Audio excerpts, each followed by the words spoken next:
Hola, my name is Ase and today we're going to be cooking a sweet potato and spring green taco with a tomato and red onion salsa and some yogurt as a dip. And this is part of this cooking at home with City Catering, so I hope you enjoy.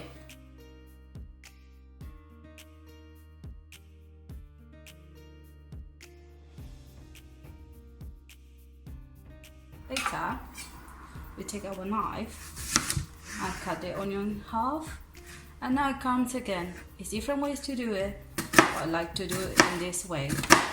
Just really thin the slices.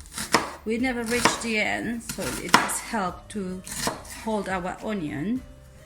Then we cut in the middle and again, so when we are chopping it comes out nice and small. After we chop our onion, we put all together in a bowl, and we are going to do exactly the same with our tomatoes. We're gonna use these ones. I'm buying tomatoes, but it doesn't matter. Any tomatoes that you like, it will be fine. And that will do.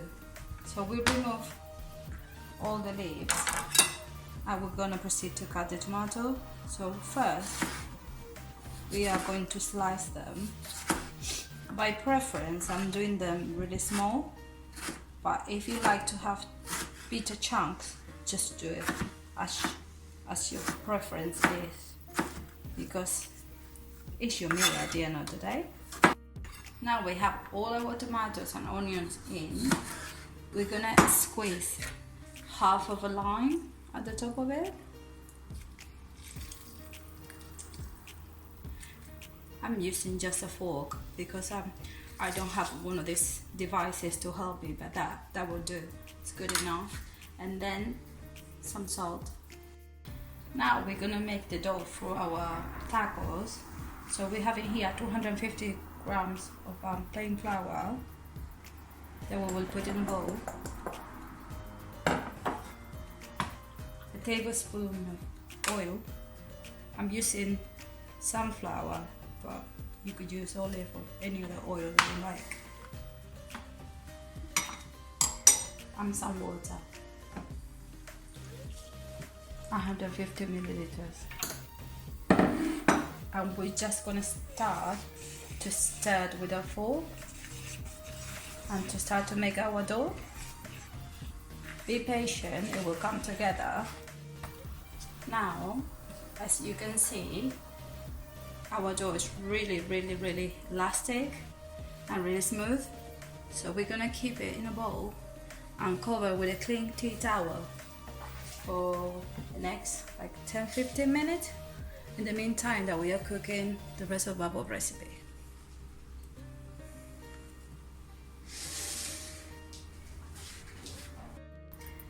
After washing our hands, the first thing that we have to do before we start our recipe is turn on our oven. This one is a little bit different than any other oven because it has a help in here to spark and help us.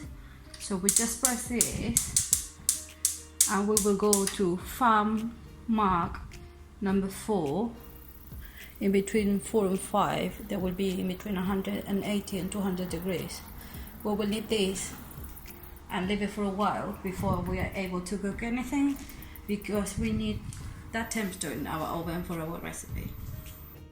Now we're gonna prepare our sweet potatoes, and basically we're just gonna peel them off. I do have a peeler, but at home, if you don't have any, you can make it again with a small knife.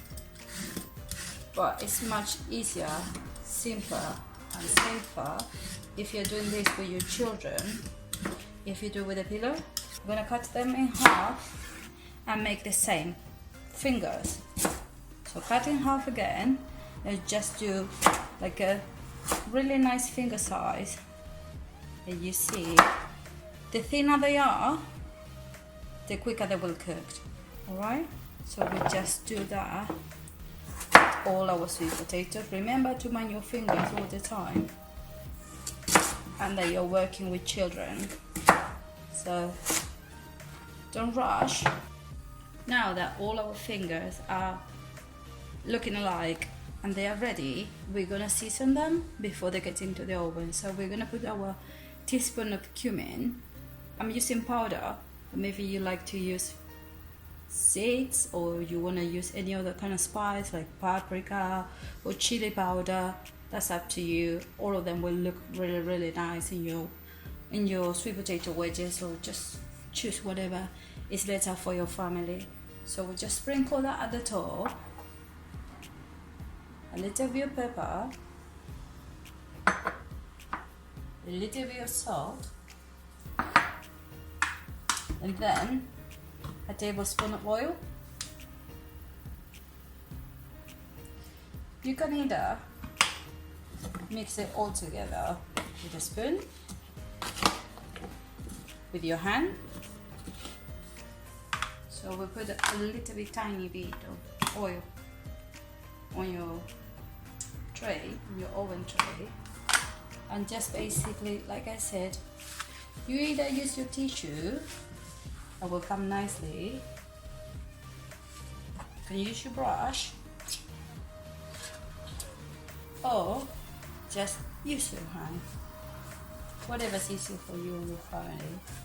Now we're gonna place our sweet potatoes, and we're gonna leave little gaps in between them so they get cooked properly and even. So just leave a little bit of space in between them so they get golden and crispy. Now that we have all of them ready, as you can see, we are going to take them to the oven, and they're going to be there for about 20-25 minutes. Remember, in between 180 and 200 degrees. It takes time, but it doesn't matter. Just be sure that it's no soil residues in your greens.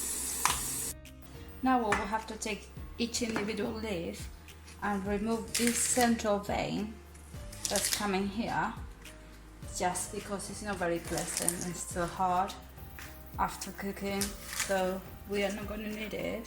Just remove it like that, cut in the middle, and then just simply slice the rest of the leaf, so like really thin slices. So you will end with 12 nice and small portions like these ones.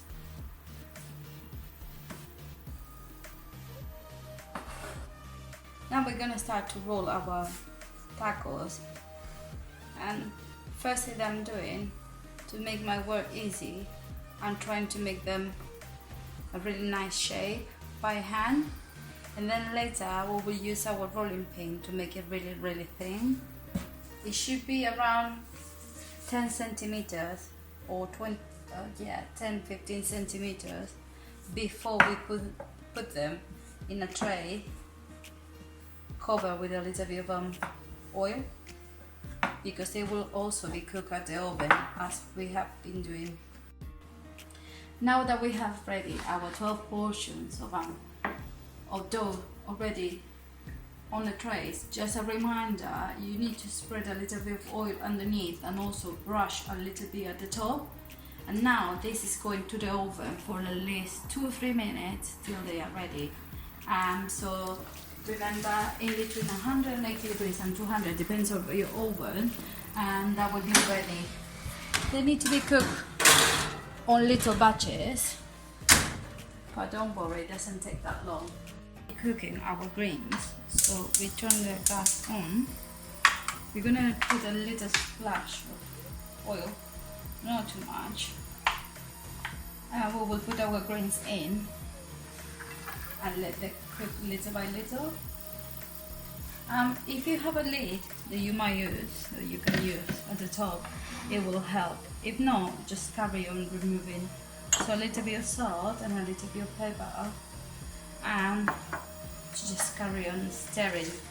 I'm using tongs, but if you don't have it, don't worry, use a spoon or whatever you have at home. and just let them cook.